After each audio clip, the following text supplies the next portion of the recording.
إله إلا الله لا إله إلا الله محمد رسول الله. الحمد لله رب العالمين والصلاة والسلام على خاتم الأنبياء والمرسلين قائد الغر المحجلين إمام الأنبياء وسيد المرسلين ورحمة الله للعالمين سيدنا محمد وعلى آله وصحبه أجمعين. أعوذ بالله من الشيطان الرجيم. فذكر إنما أنت مذكر لست عليهم بمسيطر. سبحانك لا علم لنا إلا ما علمتنا إنك أنت العليم الحكيم. رب اشرح لي صدري ويسر لي أمري واحلل عقدة من لساني يفقه قولي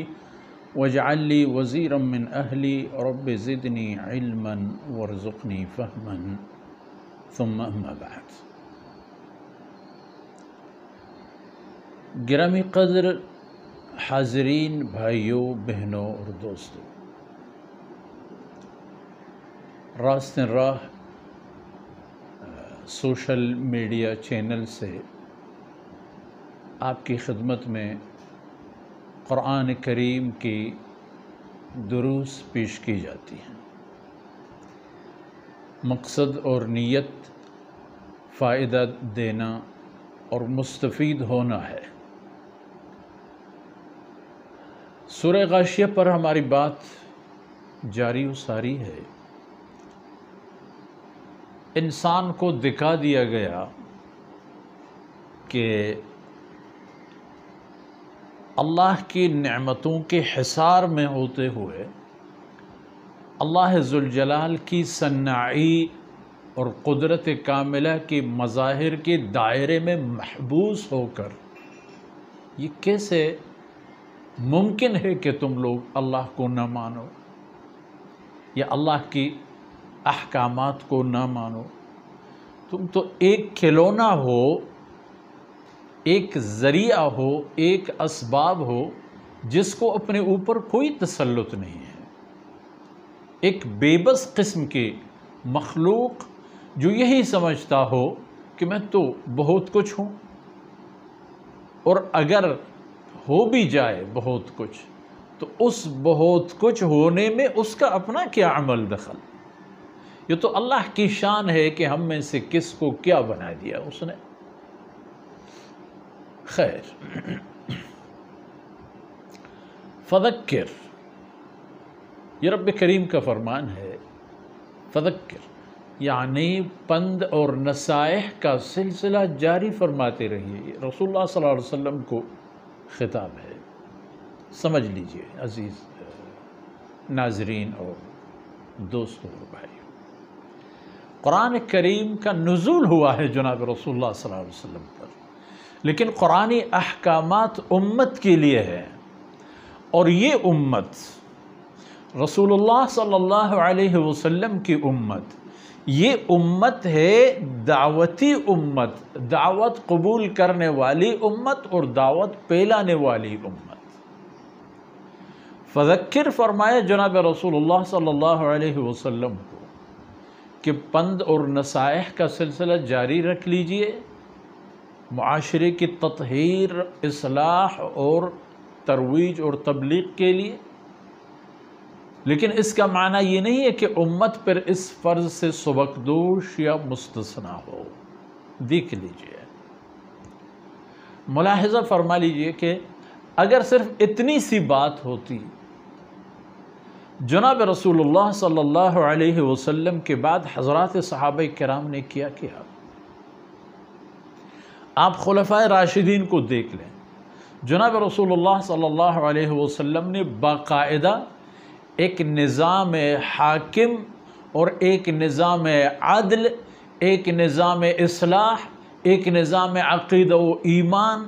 مکمل امت کو دے دی، اور دنیا سے اللہ کے امر اور مرضی اور مہربانی سے روپوش ہو گئے. آپ صلی اللہ علیہ وسلم کے بعد کچھ فتنوں نے سر اٹھایا فوری طور پر،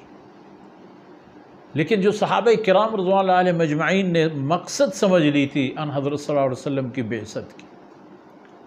قرآن کریم کے احکامات کی، تو سب کے سب یکمشت ہو کر صحابہ کرام یکمشت ہو کر اتنے آگے بڑھے، اتنے منظم انداز میں انہوں نے ان تمام سازشوں کا، ان تمام فتنوں کا، ان تمام بغاوتوں کا ایسا سدباب کیا، اور وہ بھی کامیاب انداز میں کہ اس میں نہ اپنی جان کی پرواہ کی اور نہ اس حوالے پر کسی دشمن پر ترس کھایا۔ بھرپور انداز میں انہوں نے اس حادثہ کا روک تھام کیا، اور یوں سمجھ لیجئے کہ یہ ایک ایسا حادثہ تھا جس طرح ایک ٹرین بہت تیزی کے ساتھ جا رہی ہو اور عین رستے کے درمیان بہت سرعت کے ساتھ اس کی بوگیاں پٹریوں سے اتر جائیں، کوئی ادھر گرا کوئی ادھر گرا، کیا نقصانات جانی مالی وقتی، یہ پورا نظام درہم برہم، لیکن لحظوں میں اور لمحوں میں لوگ جمع ہو کر کے رستے کو دوبارہ بحال کر دیں، اور جو ریل پٹڑی سے اتر گئی، جو ٹرین پٹڑی سے اتر گئی ہو، اٹھا کے دوبارہ اس کو پٹڑی پر ڈال، اور دوبارہ وہی سلسلہ چلتا رہا۔ ایک حادثہ تھا، نقصانات ہو گئے، جانی نقصان، مالی نقصان، وقت بھی کچھ تلف ہوا، بعین ہی یہی سلسلہ تھا اور یہی کچھ تھا، اور صحابہ کرام نے جان کی بازی ایسے لگا دی کہ جنگ یمامہ کے حفاظ شہداء، قرآن کریم کے حافظ جماعت کے شہداء کو دیکھیں، ایک مخصوص تعداد تو ان حضرات کی ہے جو قرآن کے حافظ تھے، مسیلمہ کذاب کی لڑائی میں کس دلیری اور بےجگری کے ساتھ لڑتے رہے، اور کتنے عزم اور جزم کے ساتھ وہ حضرات جنہوں نے زندگی کا ایک بہت عرصہ کفر میں گزار دیا تھا اور پھر اللہ نے انہیں نعمت اسلام سے مالا مال فرمایا تھا، کتنی لجاجت سے، کتنی نظم سے، کتنی بیجگری سے وہ اپنے ان اوقات اور لمحات کی تلافی کے لیے بھی آگے بڑھ رہے تھے۔ خالد کو دیکھ لینا، خالد ابن ولید کو غم تھا کہ خالد اسلام سے پہلے رسول اللہ صلی اللہ علیہ وسلم کے ساتھ کتنی لڑائیاں تم نے لڑی، کتنا اپنا نقصان کیا۔ ہمیشہ خالد ابن ولید صف اول میں ہوتا تھا، ایسا لگ رہا تھا کہ خالد اپنے آپ کو مروانے کے لیے جا رہا ہے، ہمیشہ ہر جنگ میں، لیکن جب مرا تو بستر پر مرا۔ اور مسیلمہ کذاب کا معاملہ کس نے تمام کیا؟ اس کے طاق میں تھا وحشی بن حرب، جس کے ہاتھوں حضرت حمزہ رضی اللہ عنہ شہادت پائے تھے۔ انہوں نے مسیلمہ کو مارا، جہنم رسید کیا، اور پھر خوشی کا اظہار کیا کہ میں نے ایک بہت بڑا جرم کیا تھا اپنی زندگی میں، آج اس کافر کو جہنم رسید کر کے میں نے اپنے جرم کا مقابلہ جیتا، اس کی برابر کی نیکی بھی میں نے کر دی۔ تو صحابہ کرام اور سلف صالحین اور اس امت کے علماء صلحاء اور عابدین و زاہدین، ان کو پتہ ہے کہ جو بات جناب رسول اللہ صلی اللہ علیہ وسلم کی طرف متوجہ ہے، دراصل وہ حکم ہے پوری امت کے لیے، اس لیے امت کو ہوشیار اور بیدار رہنا چاہیے، اور اللہ رب العزت کے احکامات کی پیروی میں ہمیشہ آگے آگے ہونا چاہیے۔ اب دیکھ لیں، قرآن کریم نے ہمیں دکھا دیا کہ تم تو اللہ کی بندگی کے لیے پیدا کیے گئے ہو، اور کچھ لوگ ایسے بھی ہیں جو تمام تر مشاہدت کے باوجود وہ کہہ رہے ہوتے ہیں کہ ہمیں تو کچھ بھی نظر نہیں آ رہا ہے۔ افلا ينظرون الى الابل كيف خلقت، اونٹ کو نہیں دیکھا، والى الجبال كيف نصبت، پہاڑیوں کو نہیں دیکھا، والى الارض كيف سطحت، زمین کو نہیں دیکھا، ان کی تو پھر یہ اندھاپن چلتا رہا۔ لیکن یاد رکھیے فذکر، آپ بھی اپنی نصائح اور وصیتیں اور خیرخواہی اور اصلاح احوال کی جد و جہد اور محنت جاری رکھیں، آپ پرواہ نہ کریں